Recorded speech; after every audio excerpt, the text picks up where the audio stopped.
Hi, everyone. My name is Rebecca Eaton. Just in case you guys needed that quick reminder. I'm still not really used to the recordings, so if it seems a little choppy, I apologize. But reflecting on my role as a social work evaluator slash researcher, initially when I came into this field, I felt like I didn't know anything. I felt as if I was 10 steps behind some of my colleagues, especially when it comes to knowing the community in which we serve.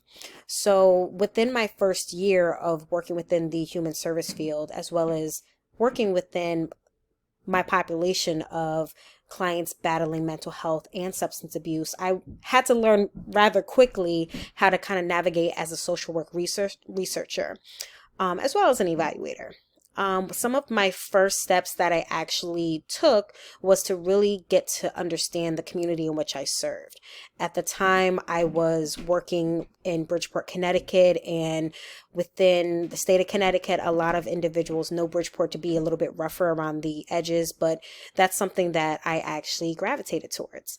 So the first thing that I actually did was to go out in the community and actually meet some of the other community providers. Some of the providers consist of the local methadone clinics as well as the local pharmacies.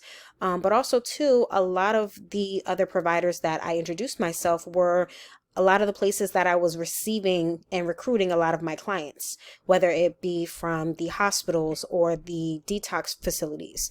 And the reason why I feel like it's important as a social worker to really gain that research by understanding their community is we can't necessarily help individuals without understanding where they come from and who they are.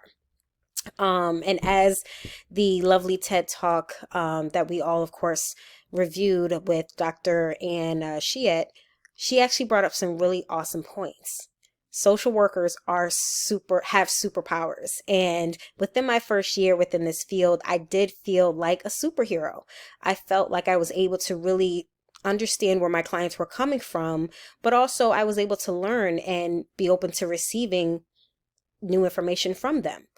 So within my first year being a social worker, navigating the new field and trying to get my feet wet was all a learning curve.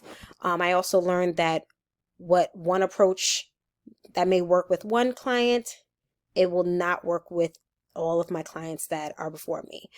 So I had to learn rather quickly what their needs truly were. And even though I saw a lot of overlapping with their needs, it was crucial for me to sit and build a rapport, even if clients did not like me or did not receive me well. It was important for me to actually sit with them and say, hey, listen, what are your goals? And as a social worker, that's the half the battle. And that's the biggest piece that I learned in trying to be an evaluator as well. Because of course, once my clients discharged from my facility, we also utilized a satisfaction survey. So we actually had them break down about our facilities, what worked and what didn't work. And that feedback also continued to help me into not only growing, but also seeing where my company could take another shift within helping our community. So of course, fast forward to now working in New Haven, I took the same approach as I took when I originally started in Bridgeport. I wanted to know who my community is, but I also wanted to know what are the other providers that I could be working with in order to really emphasize our superpowers for our clientele. I will tell you, it's definitely still been a learning curve and a learning experience, which is something I'm always up for the challenge for. But as a social worker, it is our duty to provide the best services that we're able to get our hands on for our clients. And I believe it really does start with building up a strong rapport, as well as receiving that feedback and understanding how all feedback is positive feedback.